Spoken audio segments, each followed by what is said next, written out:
Hey, peace and blessings, family. Look, y'all, I'm back up on this spiritual traditions, hearing about people's journeys, how they got into the tradition, particularly African spiritual traditions. And today I'm so blessed and so honored to be joined by my dear brother, Okewa. Okewa. Wow. All right, this dear brother, thank you so much for joining me. So, brother, where are you coming live to us from? Thank you for having me. First and foremost, I really, really appreciate it. I appreciate this outlet and it's needed.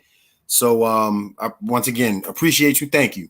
I am tapping in from Atlanta, Georgia. So, how did you get to Atlanta? So I got to Atlanta from Las Vegas. I was living in Vegas for 10 years. Okay. And I'm a professional dancer. So I was in Vegas performing that entire time. And during the pandemic and shortly after the pandemic, when things started to reopen and kind of get back to normal, I took that moment to kind of just jump off the porch and say, it's time for me to go to Atlanta and pursue television and film because I want to act on TV and film. So I said, you know what? I think now is the time. And I'm going to take it. So I packed my car up. I drove 2 days and we got here. So. Sorry about that. Sorry, go ahead. No, I was saying I packed my car up. I drove for 2 days and, we made it here blissfully. Okay. So you chose Atlanta because you want to get into film. So I know Yes. Tyler Perry Studios is there. And yeah. It's like Black Mecca in down there in Atlanta. Black Mecca, yeah. Black Hollywood. All the sound stages are here. The production companies are here. For those that are into the comic book world and Marvel Universe is here. So, wow. Yeah. Wow. So where are you originally from? So I'm originally from South Philadelphia, Pennsylvania, born and raised. I tell people all the time I was born there. I wasn't. I was raised there. I was born in Atlantic City, New Jersey. Atlantic City. Okay. Right on. Right on. So I was born in Atlantic City, New Jersey, in a car, right? And car broke down and here I come. I choose to enter the world, right? So born in Atlantic City, New Jersey, raised in Philadelphia. My entire tenure is in the city of Philadelphia. So right on.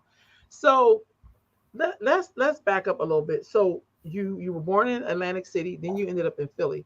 What was it like growing up in Philly? Like, was that the 90s? Was that what was that like in your adolescence years? So I grew up in Philadelphia. The 90s. I would say the 90s. Born in 1988. Grew up in Philadelphia in the 90s. Elementary school, kindergarten, elementary school, middle school, high school, everything in South Philadelphia. For me, Philly was great. And we spoke about it earlier. Philly is a super duper blue collar city.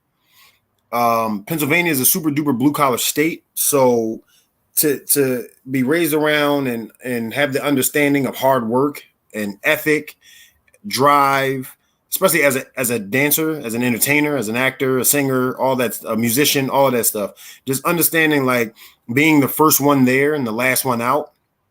That's how I was raised and that's where I come from. So what were you doing besides singing and dancing? Do any spiritual work in your adolescent years, or were you exposed to this tradition at all? Of course. Yeah, that story. You see how big the smile on my face got, right? Yeah. That man, exposed to it. I mean, I don't think can you ever overexpose someone to something, right? I really don't know that answer, right? But exposed to it, absolutely. So I come from a family that is well known and well versed in the Ifa, Lukumi, Orisha community. In the city of Philadelphia. My grandparents are actually the eldest priest and priestess of the city of Philadelphia, with my grandfather being a chief Baba, a Babalawo, an Omo, which is child of Shango, and my grandmother being the eldest priestess of Philadelphia. They have about 50 plus years. The last number, I don't want to be wrong, so I'm not going to say it out loud. But 50 plus years in Orisha and Ifa worship. My grandmother is a priestess of Oshun, the eldest Oshun priestess in the city of Philadelphia. My grandparents are in their early 80s right now. Wow. So my family also created, thanks with the help, well, not help, but the creation from my grandparents, they created a festival which is considered the eldest and longest running African street festival in America, which is called Odunde. Mhm. And that was created by my family. My grandparents created that with the help of my aunt Lois Fernandez, Ibayan Bayantunu. She's no longer with us in the physical realm. Was created by my grandparents with the help of my aunt Lois, which is my grandmother's older sister. So she had a certain sense of connections in the city of Philadelphia, so far as city hall and politics and all of that type of stuff. And they brought her on board to create this African festival, which is a festival geared to celebrating and honoring Oshun.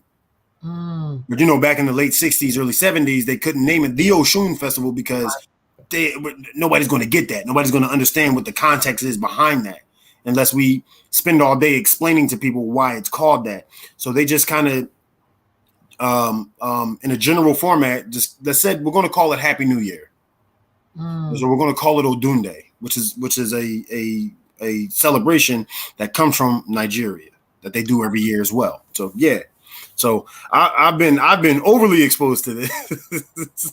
I grew up in it, is all I know. Right on. So with that being said, when you were younger, when everybody else was going to church, or because it's just Philly, maybe they was practicing Islam, how did this African spirituality for you as a young person, like, did you find yourself having to explain that all the time, or was it just like we just doing this over here? Yeah, actually, I always found myself explaining it. So growing up, my brother and I, we went to school in the Italian neighborhood. So South Philadelphia is broken up, as Philadelphia is for those who are familiar with the city of Philadelphia.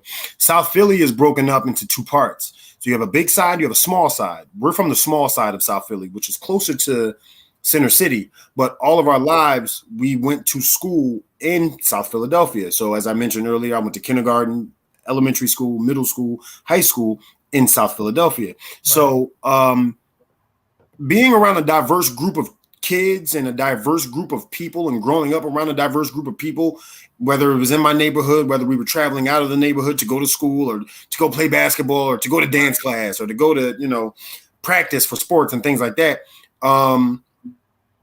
There was always something that was being explained. My entire family, we all have Yoruba names, right? We all have Yoruba names. So explaining that in school and having to correct people on a consistent basis and explaining your religious practice, explaining what it is that we do, explaining what it is that we come from, and trying to teach people that look like us where actually it is that we come from and the respect that we're supposed to have for this. It became tedious in a sense. It became, a lot to deal with. I tell people all the time that are newbies in the practice or that have spent quite some time in the practice is that I was the guinea pig for this. Right? I was the guinea pig for this, right? So being as though I do have a traditional Yoruba name, right? I used to get made fun of for my name. I used to get made fun of for my cultural upbringing and my cultural love and the respect that we came with it. And, I was the kid, my brother and I, we were the kids in kindergarten, first day of school, or pictures and things like class pictures, and dripped and draped up in African, traditional African garb because we wanted to wear it. You know what I mean? So we used to get talked about that, and we'd talk about our names, and but that's neither here nor there. So yeah, it was always an explanation that had to be given behind why are you different. You know what I mean? So yeah, that's where that part plays in that. Did that change for you when you got, like, say, to high school? For me personally, yes, it did. It did change because I went to a performing arts high school, so everybody was different. Everybody brought a certain sense of difference to that institution, everyday life, being able to see that I was like, oh, okay, I'm okay here. I'm normal here. I'm regular here. And then I also went to school with other practitioners of the faith, and so Oh, something recognizable. right on. So let's back up for a minute. You said Yoruba. So a lot of people may not know what that is. Mm-hmm. Some people think it's just a tribe in Africa, like there are Aways and Fantis and what you said Ile, like what are all of those things? Okay, so I know, right? I'm just talking like, That's okay, no, that's okay. We're supposed to do. That's why I say interview. Ashe. So, Ile. Okay, so as Sister Rolanda, you mentioned Ile or Yoruba. Yoruba. What is Yoruba? Right? Yoruba is, of course, lack of a better term, Yoruba is the tribe, one of the main tribes out of West Africa, but out of a certain region of West Africa, Nigeria. Right, so Yoruba is the tribes. There's multiple tribes. You have Efik, you have Igbo, you have the Yorubas, and a few others. So this is where Ifa comes from. This is where the practice of Orisha worship comes from. And we say religion for lack of a better term. And in conversational value, we say religion. Mm-hmm. Ifa is actually not a religion. Ifa is a way of life. Ifa is a way of life. Ifa is something that you practice on the daily, from sun up to sundown, every hour on the hour. There's certain positions within Ifa, there's certain setups within Ifa that make it a way of life. I tell people all the time, think about it this way. When you're driving down the street and you get that green light that you never get on the street that you always drive down, and you get that green light, that's a part of the everyday practice, right? I'm thankful for that. Wow, Orishas, Olodumare, I never get this light. I'm always late to work. Thank you. You know what I mean? So in that sense, in that essence, that's how you are able to see the factor of it being everyday life. Gotcha. So I'm just, speaking Yoruba, saying certain words that are respective to the Yoruba language, Ile, house, Orishas are, our guardian angels, or Olodumare, God Almighty, Ifa, the ultimate diviner, the ultimate, testament and understanding of destiny, things like that. So how do you feel now that you start to see a little bit more people, a lot of people practicing this tradition? How can I say?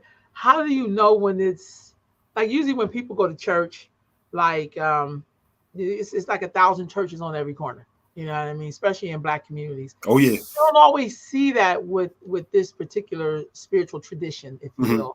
How do you feel about it getting more light? But we do have a lot of eBay, Facebook, Yep. How do you feel about seeing people practice this tradition, but you don't necessarily always see where you can go and learn to practice it? Like when you join, it's churches everywhere. You can leave one church tomorrow, go to another church the next day. Yeah. But you can't always do that in African spiritual traditions. Yeah. So that's actually that's a really good one, because it's a lot more prevalent these days in certain places in the United States, right?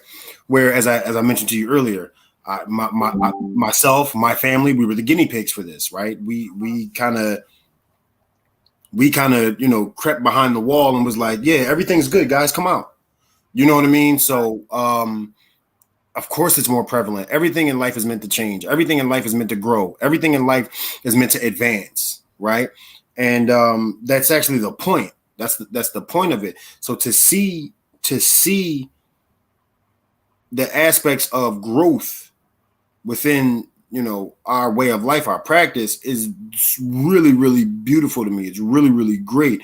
Do we have them on every corner right now? No, but everybody starts somewhere. Mm-hmm. Everybody starts somewhere. Everybody starts at a specific spot to go to a specific spot and to continue to grow. So will it get there? Of course. Do we still have a lot of work to do? Yeah, we do. Certain practices many practices that we perform, and that we think, ways that we go about things and stuff like that, to the average eye, it's unorthodox. You know, it's very unorthodox. It's very unheard of. It's very I can't see that, or let me turn away, or let me no. That is our right to God. You know, that is our right to the Orisha. That is our right to Egun, our ancestors. And that's what they did. We're just kind of keeping it going. You know, we have to kind of stop looking at things as a people, right? As unorthodox and wrong and this and that and that and this. So if it was wrong, don't eat fast food anymore. You know what I mean? But for me, it's a beautiful thing to see because people, our people, we're getting back to what we were taken from. We're getting back to something that we probably should have been back to a long time ago. And we have an understanding and we're proud. We're proud. And to see that is a beautiful thing. You're like, okay, we got it right. We got it right. What is the connection between, you said Ifa and then you said Lukumi, and those are just two. Mm-hmm. What's the connection to those two? Like sometimes when you see people, either they're a staunch traditional, it's a word that they use when somebody believes in the way that you do it all the way from Africa. Is that Ishesha? And then there are people who are here, like in the United States, and they like, well, you got to factor in us being here in the U.S. and we do things a little differently. You know what I'm saying? Right. What's the connection between those two? And are there differences? And does the differences matter? Okay, so awesome. Yes, there are connections. Are they very much connected? Yes. So it's funny. I was in a car yesterday, and I was talking to my driver, and my driver is actually a religious historian. Right. He's in school right now for religious studies. And we were talking about Christianity. We were talking about Catholicism. We were talking about everything that falls under those lines. And of course, Ifa came up, Lukumi came up, just Orisha worship in general came up. And it was a great conversation we were having. What I explained to him is that when you go outside and it's raining, right? When you go outside and it's raining, we use a certain tool to protect us from the rain, right? That tool is called an umbrella, right? And when you open the umbrella, it's protecting you from getting soaking wet. Right. Okay. Now, when you watch the motion, when you watch the usage of the umbrella, when you watch it, what are you watching? You're watching the water fall from every part of the circumference of an umbrella. Right? You're watching the water fall from every single part of that circle that creates an umbrella, right? I tell people all the time, Ifa's the umbrella. Right? Ifa's the umbrella. When you open that umbrella and the water begins to fall, those are all of the different denominations that fall from the side of the umbrella.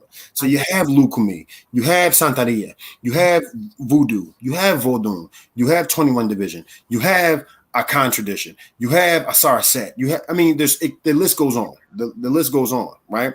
So that's the connection. Ifa's the umbrella, as I always tell people.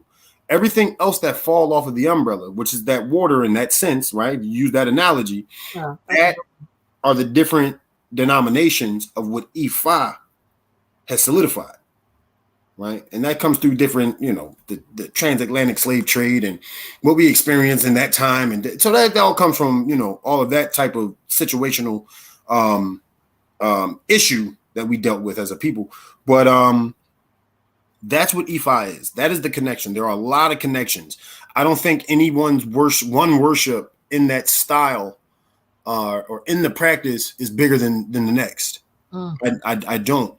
Number one. Number two, African Americans, or as my family would say, Africans in America.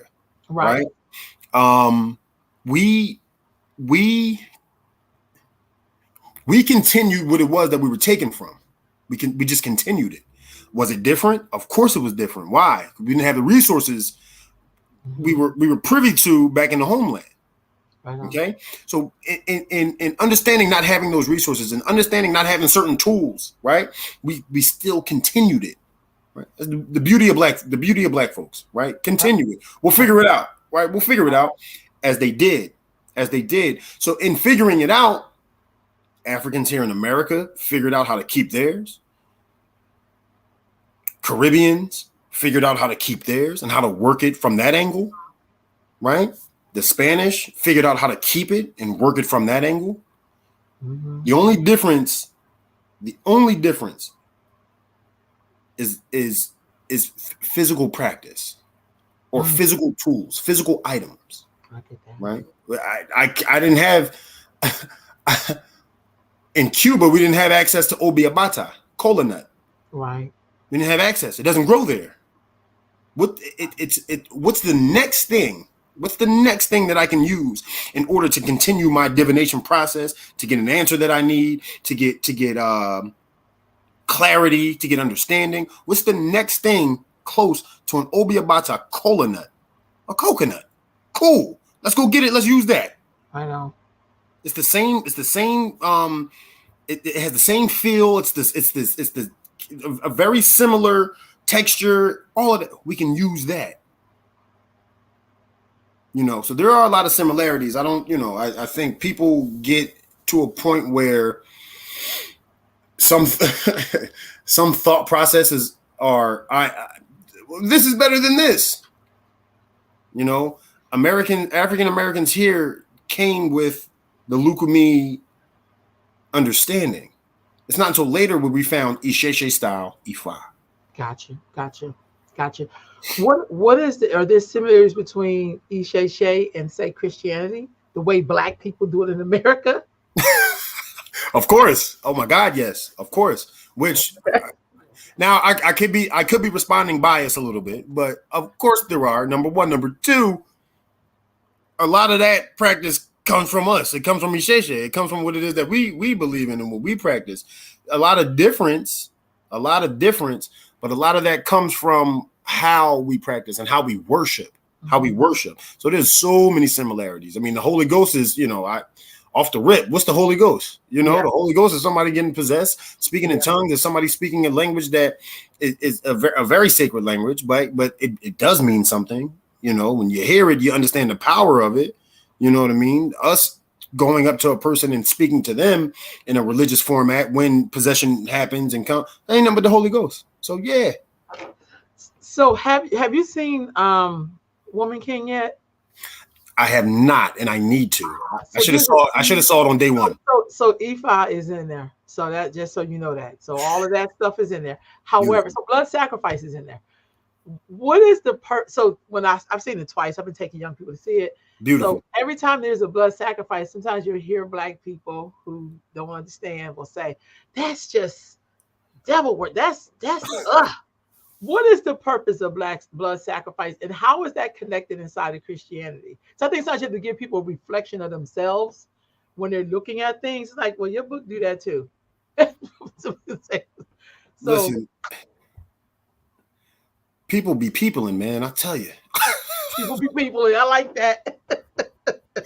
I tell you, people have a way of people have a way of seeing something and not correlating it. Mm-hmm. Right. We as human beings, we have a way of seeing something and not connecting it. Yeah. Which kind of is very ignorant. It's kind of very ignorant because you're not using your intelligence, right, to put 2 and 2 together to make 4. Right on. Right. So once again, that's a different conversation. That's a whatever. But we have to begin to use our common sense. Right on. We have to begin to use our intelligence. Old proverb, what goes around comes around. That's positive and that's negative. Right. That's it. It's simple. It's positive and it's negative. What goes around comes around.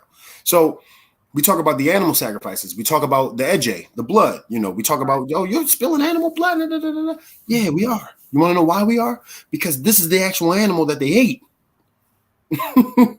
This is the animal that they ate. This animal is very specific to this Orisha or this sector of Egun or whatever it may be, whatever you pick, whatever it may be. This animal is actually very sacred to it. We're not killing animals just to kill them. Remember what we do. We eat them. Certain parts of the animal we may keep for specific reasons. If we don't use those two aspects of it. We'll take it somewhere that that is sacred to that space, that is sacred for that specific Orisha within that space. Remember, let's take it back. Let's go back. Let's go back. Right? I'm glad we use animals as the sacrifice now. Right on. Because at one point, it was us. Right on. It was us. Mm-hmm. I got stuff to do tomorrow. I got money to make. I can't voluntarily give myself up for the greater cause. I'm sorry. I can't. What's the next best thing? Animals. And there's a certain sense of sacred energy within that. There's a sense of sacred energy within using, or that, should I say, that part of the practice, right? It's, they eat just like we eat. Thank God for that animal sacrifice. You want to know why? A community just ate. A community just ate. So yeah, I'll take that pig. We'll bust him down. You want to know why? Everybody gets to eat. Okay. So explain to us the concept of Orishas. The concept of Orishas. That's so dope that you pull this up, because I actually own this art piece. I own this art piece. Wow. The concept of Orishas, the conversation I had yesterday was very, very similar to the question that was just asked, right? So Orishas are, as I say it, I always say it to make it make sense to people. Orishas are God's disciples, in a sense. Okay. Once again, lack of a better term, or just conversational value. Orishas are God's disciples.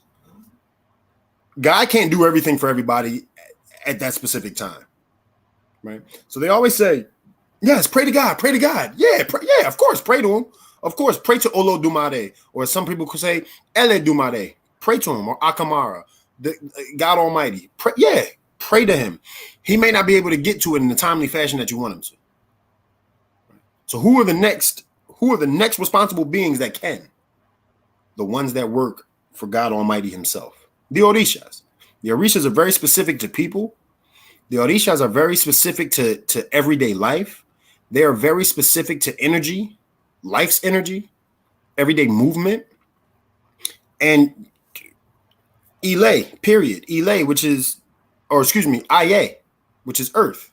Very specific to different sectors of the earth. Right? This is a very earthly and grounded way of life. And the Orishas are very, very connected to that. This is where they come from. This is where they've lived. This is where they thrive. This is where their best work is done. Right?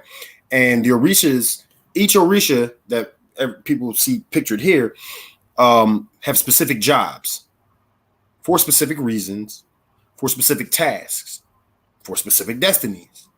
Right? They each have a job. Their job is to take care of us. Their job is to also put us in our place when we think we are bigger than the greatest thing that's out there in life.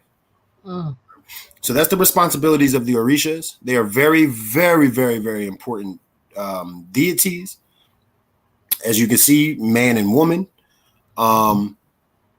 Very specific to who it is, that we are, and who we've grown to be, who we've grown to become as man, as woman, you know what I mean? So that's the importance of the Orishas. So how do you get to know what Orisha is governing you, or you being governed by? Because like right now, everybody I meet is Oshun. Like it's like I don't know if that's because of Beyonce. Like I don't know. Like you know what I mean? How did I know that was going to be? How did I know you were going to say that? Because who don't love Oshun? But I'm just saying, like everybody be like, oh Oshun, but they haven't gotten a reading. Like they may have gotten 1 or 2 readings. Like, well, I just feel like, do you pick your Orisha? Or do they pick you? But how do you know? Right. So in tapping into that, it's a process. It's a process to find out who governs in my head. I hope it's Oshun, right? 10 times out of 10 is not. Right. Right? 10 times out of 10 is not. So I who know. governs my head? Who walks with on my feet? Who walks me? Who defends me? Who this is that? So there's a process for that. That process is through divination, through what we call dafa or ita. And that process is to sit on the mat with a respected priest called Babalawo, in which I am a Babalawo, to sit on that mat and to go through the process of finding out who governs you, right? Who governs you? As we tap back into that difference between Lukumi and Isheshe, there's a certain way to do it Lukumi style. There's a certain way to do it Isheshe style, right? But that's how one would go about receiving that information about themselves. And a lot of people always want to know it before the time comes, so that they can better assess their life. They can better live their life, right? So it is very important. Also understand that you may get a general reading on who yours is, on who governs your OD. When the time comes for you to really take the next steps, that might change. Mm-hmm. So you thought it was Oshun today, tomorrow it could be Oya. You know, she was walking you to Oya. Okay. Okay. You know, so why is it important to have readings done by a Babalao to find out this information? So it's very, very important to have readings done by Babalao, because we all come to Ile Aye. We all come to Earth with a specific task. We come to Earth with a specific task, with specific jobs, and we're all here for a reason, right? You go to Babalao or Awo Orumila. You go to us to find out, what is my destiny? What is my reason for being? What am I supposed to be doing out here? What is my calling? What is my objective? You know, what are the ideas that I'm supposed to come up with in my own, so that I understand what my life is giving, that I understand what my life is supposed to be presenting, not only for yourself, but for the greater good of mankind, right? We believe that we speak about Iwa Pele, and we speak about Iwa Rere, gentle character, gentle character, right? And we say a motto that I was raised with is to bring good into the world and let none be lost, right? When you have an understanding of that type of motto, when you have an understanding of that type of teaching, general form, you have an idea of my purpose here on life or in life. Okay, cool. So I'm here on Earth. I understand what my purpose is. I understand. And if I don't, I need to go and seek help or seek that understanding from a Babalawo. I need to see what my destiny is. I need to see what my purpose is. I need to see where my importance comes from in life. A lot of people don't have that. I had this conversation yesterday as well. Mm-hmm. A lot of people don't have that understanding of their importance in life. What is your purpose? What is your purpose? That's why we live in tumultuous times right now. Mm-hmm. Mm-hmm. No one understands their purpose. What is your purpose? That's the importance of sitting with a Babalawo. Okay. So once you go through that whole step, when do you know you're supposed to be initiated? And if so, what is initiation? Like, why do you need to do that? You just get readings and doing what the Babalawo tells you to do. Some people do. Some people get readings. They do what the Babalawo tell them to do. Some people is really hitting them and it's touching them, and they like, you know what? It's my time. Or Orisha has come to them. Egun has come to them. The ancestors, right? Some people may say Olodumare came to me and really reassured it for me. Right? Okay, great. Now do it. Let's go. Let's do it. Right? Let's do it. You're putting yourself in understanding that motion and understanding that movement. You're putting yourself in divine timing and in a divine order. Right? Okay. So it needs to be done. Right? People get that when, I mean, everybody's story is different. Everybody's story is different. Mine, I needed it. And there was a series of readings I had gotten. There was a series of work that I had gotten or that I had done and things like that kind of reassured that, hey, brother, it's the clock is on. It's go time. Let's go. So I think when it really hits set person, you know it, and that's when you jump with it. And that's when you go with that. You go with your feeling. Some people say that your gut feeling, that's when you go with it. Right on. Is there what do one do if, say, if you got a reading and you've been getting readings, and then you realize the person who gave you the reading wasn't really ordained to do the readings? Mm-hmm. Does it make all of that stuff null and void, or do you? Because sometimes I talk to people, they've had like bad experiences, and Mm-hmm. then they like done on the tradition, like like in church, if you have a bad preacher, you go to another damn church. You know what I mean? You don't be like, I'm done with Jesus. Like, I don't. They don't never just give up on Jesus. You know what I mean? They just go Right. to the church. Right. So, what suggestion would you give to someone if they were really struggling and needing to, they thought they was getting the work done right, and turned out that none of the stuff was right? So that was great question right there, because a lot of people need to a lot of people have fallen victim to that, and a lot of people need to understand that it's not a rush.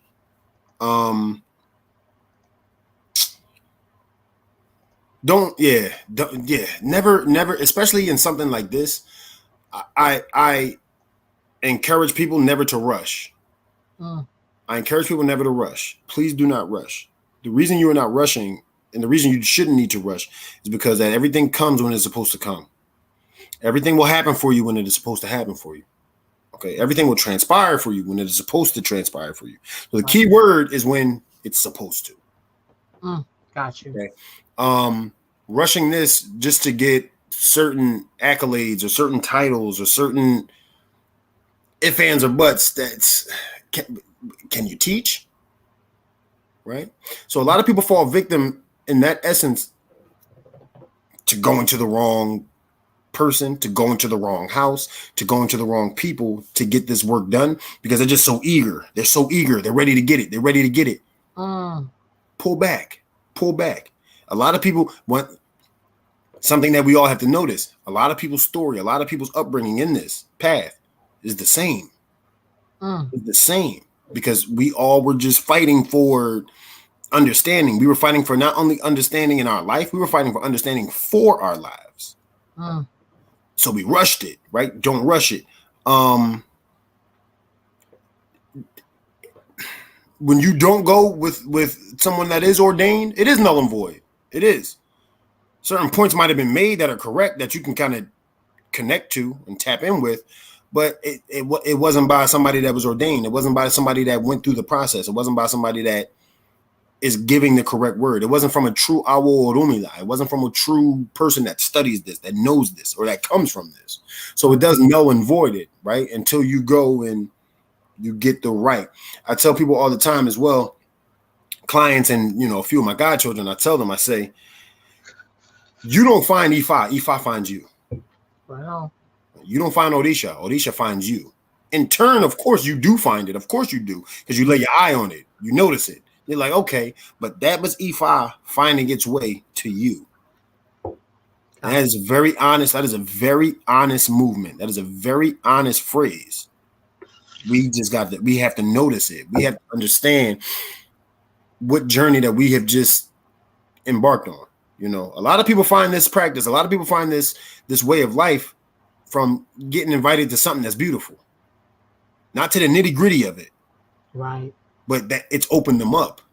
They've gone to a drumming. They've gone to a celebration. They've gone to, a Egun celebration, a cajon for Egun, a Guido, a Fundamento. They've gone to these things, and they're like, this is beautiful. I mean, they're looking around the room. They're looking at the thrones. They're like, this is beautiful.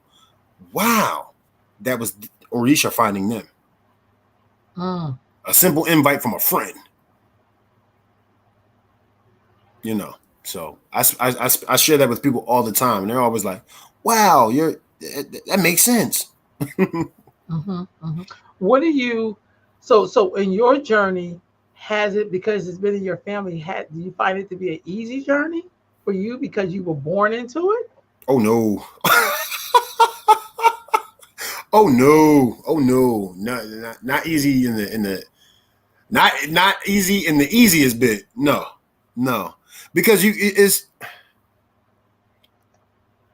I say, okay, so I'll give 50-50. I say easy because I have an understanding of who I am and what my purpose is in life and what my purpose always should have been or what it would have become. And living with Iwa Pele and living with Iwa Rere, having that understanding, right? That was easy. Being accountable for myself, that was easy, right? Going through life, no. I'm not rich yet. I'm not a billionaire yet. So it wasn't as easy as, one would think it to be. But again, it's all of those trials and tribulations, it's all of those testaments, it's all of the obstacles you may go through, it's all of the tests that you may go through and that you may experience within this journey that makes you who you are. It makes us. So how do you see this tradition reflected in Philadelphia's culture? Oh man. Once again, I got to give kudos and respect and a shout out to my grandparents for being very, very vocal, along with others that are very prominent practitioners of the culture, and even next to religion, just African spirituality. Period. Understanding what it is to be African, understanding what it is to be Muslim, understanding what it is to be a Ifa worshiper, a Santeria worshiper, Lukumi worshiper, voodoo, whatever it may be.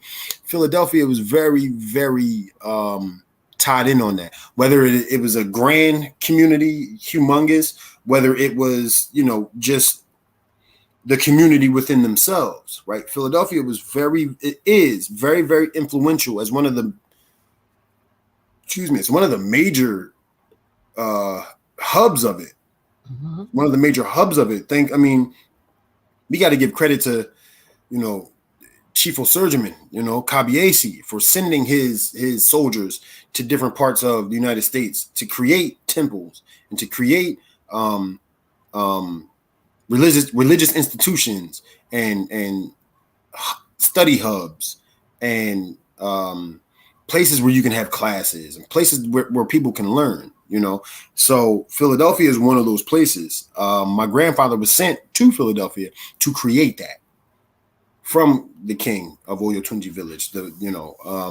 Just seeing that work and being a part of that history, being a part of that knowledge and that upbringing, man, it really makes you feel. It really does make you feel special. But it's an ongoing joke that my uncles and I have, my mom and I have, my aunts, and it's an ongoing joke that we don't boast it. We've lived it. I mean, a lot of times I don't know that I'm the big guy in the room. I'm just here. I'm here for the festivities. I'm here to work. I'm here to, pay my due diligence and things like that. So Philadelphia is major. So there is a king in America, like from Africa, or when you say Olatunji village in South Carolina, like what? Tell us about that lineage a little bit. So, got to give a shout out to Oyotunji village in South Carolina. Oyotunji village, Chief Surgeon Adefumi, or as many called him affectionately, Kabiesi, was very pivotal in North America, right? Very pivotal in America so far as bringing Yoruba culture to the States and understanding what it was that our people needed, right? This is back in the days of, major cultural upbringings, right? The Black Panthers, right? You have the Nation of Islam's, the Fruit of Islam's. You have, all of these, pro-Black teachers and thinkers and things like that. This is when that came up.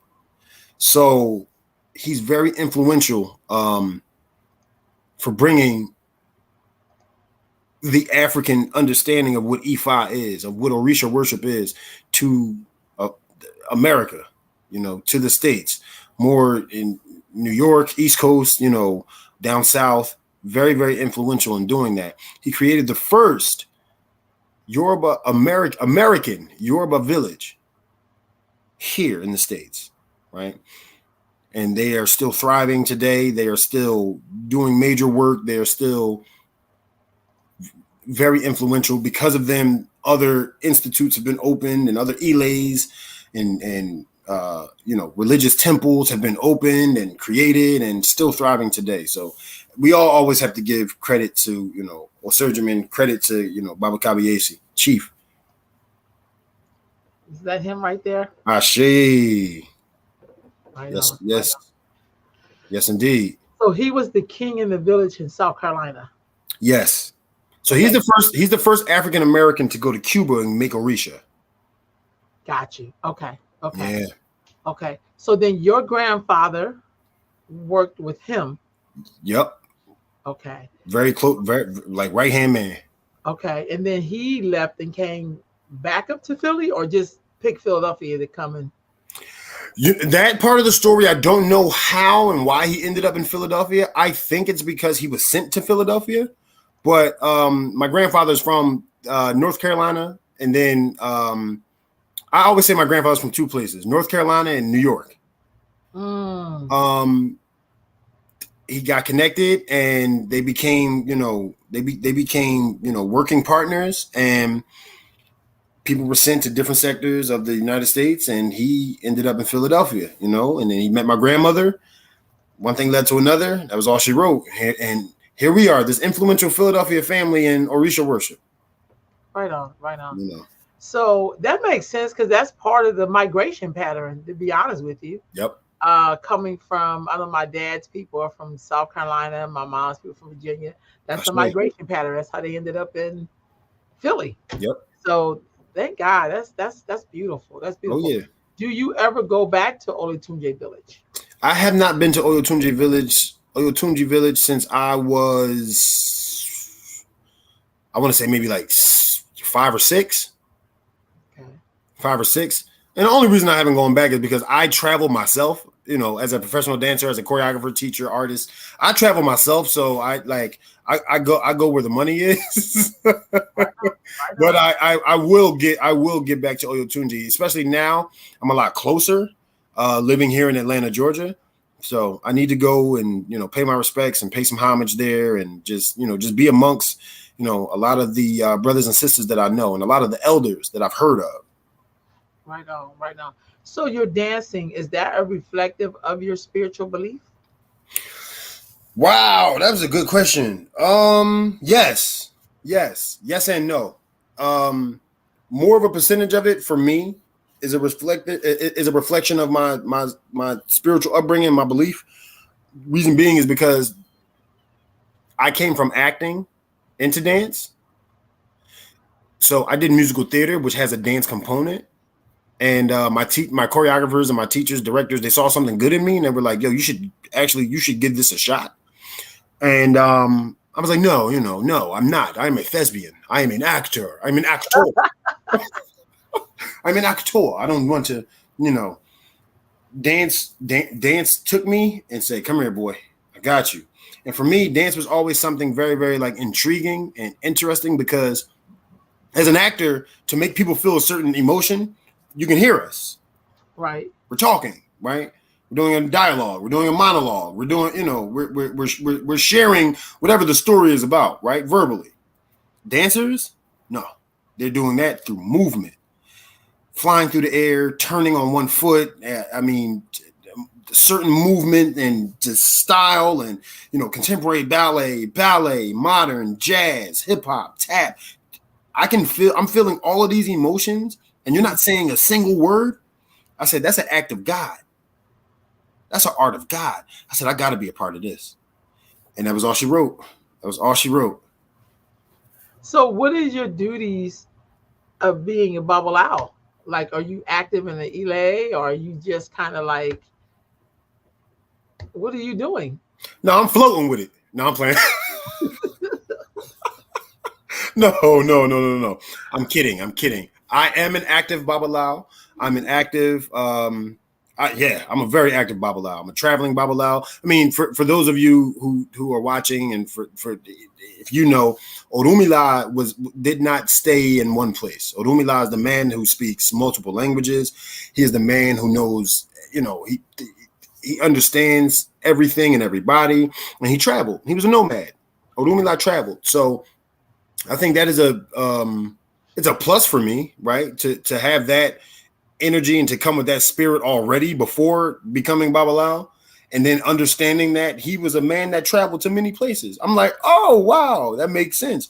I've traveled to many places as a professional dancer, whether it be Europe, Africa, whether it be here in the States. I've traveled all of these places, and I've worked Ifa in a lot of these places, whether it was for myself, whether it was for clients or my godchildren. I have worked Ifa in all of these different places, and I give so much thanks for that. But yes, I'm a very active Babalao throughout the United States. Not only am I a Babalao, I'm Omo Agayu. Aganju is my father. Oshun is my mother, right? And I'm also what you call a tambolero or an Omo Anya. I am a initiated bata drummer. So I play the sacred bata drums, which are called Anya or Fundamento. It's a set of three, right? 3 bata drums. You have the mother drum, you have the father drum, and you have the baby drum. The iya is the mother. The father is the itotele. The baby drum, the child, is called okonkolo. So I am a pretty well-versed drummer. And I mean, you name artistry, I do it, So, and it all ties into being a Babalao. It all ties into being a solidified worshiper and high priest of this faith. Right on, right on. So if someone was interested in learning more about this, what would you tell them to do? Would you ask them to seek out first before getting on this path? Wow. What would I tell them to do? Man, it's a lot. We'd be here for another 30, 45 minutes. That's a lot. As I mentioned earlier, a lot of people,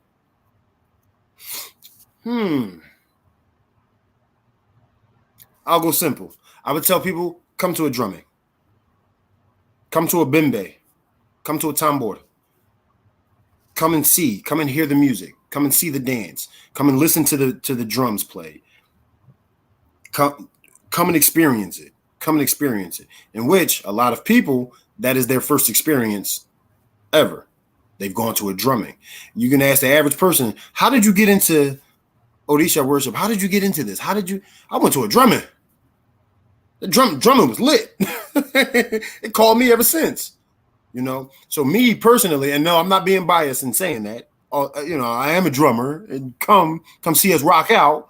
But come to a drumming, you'll get what will be explained to you over the course of your lifetime. You'll get that in one setting, off of one view. Then everything else will fall into place for you. So I tell people all the time, come to a drumming. Come and see it. Come and feel it. They don't happen all the time, but when they do happen, come and feel it. Sometimes when I meet dancers, when I go to Oakland in particular, and I meet a lot of the dancers who are running different programs, a lot of them are in the tradition. And I wonder if that's because they got introduced to it through dancing. That too. You know what I'm saying? That too. So, is this a good religion for men? A good spiritual practice for men? I see a lot of women, but I just wonder how it pans out. Yo, you firing off right now. These are some great questions. These are questions people don't ask. This is awesome. I just wonder, because I do see a lot of women, but I just, for men, I mean, this is a lot of work. Oh yeah, no, it's really great for men, and we need men. We need men, and a lot of things. People ask all the time. Okay, so is Ifa, is it male driven or is it female driven? It's a mixture of both. One can't move without the other, right? One can't move without the other. So we need men. I would say this: men are the muscle within the religion. Okay, men might be the diviners or the big babalaos, the big priests, chiefs, and this and that and that and this. But we can't move without the female, the female energy. We can't move without that. There's a lot of work that needs to be done. I can't do all of that work with an Ile full of men. We need that female energy around. We need, those hands to bless certain things. We need those hands to work certain things. Women know something that we don't know. We know something that women don't know. How do we know it all together? You bring it together. So it's not, it's not 100% matriarch. It's not 100% patriarch. Right on. We need it. I was about to cuss. I'm sorry. Forget. See, that's the Philly. That's the Philly coming out of me. I know. Forget title. Forget all of this big shit. Excuse my language. Forget it. I need you. And she should be saying the same thing. I need you. Cool. We need each other. Let's work. Is there a way that all of the people who, like in Christian religion, they have Baptist conventions, they have, basically Baptist conventions. Is it something like that as it pertains to the spiritual tradition? Absolutely. So, bringing it back full circle again, understanding the festival that my grandparents created, Odunde, right, in the city of Philadelphia, the eldest running, still active African religion in the United States, right? You have that. Even in Africa, you have many, religious celebrations that happen at certain times of the year. Here in Atlanta, Georgia, we have a humongous one coming up this weekend called Oshun Festival. And it's been going on for 10 plus years, right? So we have that coming up. We actually were very, very busy this past weekend with a couple of festivals. We have a festival in New York City. Shout outs to Baba Sekou Olaje and 256 Healing Arts in Brooklyn, New York. They do multiple festivals a year. Few of his godchildren host a festival in at the end of October, another Oshun festival. So it's everywhere. And I always encourage people to just kind of do your research or get it from word of mouth. Be serious about it, so that you can actually go. They post it, it's happening, right? So I encourage people to always get the information. I encourage people to come and, show up, especially this weekend. This weekend is going to be incredible here in Atlanta, Georgia, with Oshun Festival, which is a legendary festival here in the city of Atlanta. And it's a sight to see. It's a sight to see. It really is. All right. So what will be your closing remarks for the people that's been listening to you, and what closing remarks do you have for them, and where can people contact you? Yeah, so my closing remarks would be by my album. No, I'm playing. I'm kidding. So first and foremost, people can find me on all social media handles. Instagram is at Diddy_Dominguez, DIDDY_DOMINGUEZ, Diddy_Dominguez. Please follow me on Instagram. You can follow me on Facebook at Okewa Garrett. My name's right here, so you guys can just catch it off of the tag on my screen. Twitter. No, I'm not on Twitter. I am on TikTok. You can go on TikTok and catch me at Diddy Dominguez again. And what else? Yeah, that's it. I'm active on all of my social medias. So, a lot of religious material, a lot of, celebratory material that I post, and it's beautiful. So I think everybody would like that. And we'll really take a lot from it and learn a lot from it. But I want to thank you, Sister Rolanda, for having me on here and picking my brain and asking incredible questions. Oh yeah, it's me singing. Hey, so you sing as well? I do. I'm what you call an akpon or an oni kankan. Yeah. So I thank you for having me on this platform. This is incredible. I would love to do more things like this, and you came at the perfect time to ask me to be a guest. So thank you. Everybody, once again, bring more good into the world, let none be lost. We're in difficult, crazy times right now. Still, you would think it gets better, but life just gets lived. Right. That's a good one. Don't go anywhere. Y'all, thank you so much for joining me. And I'll be back at y'all next week. Peace, y'all. Peace, y'all.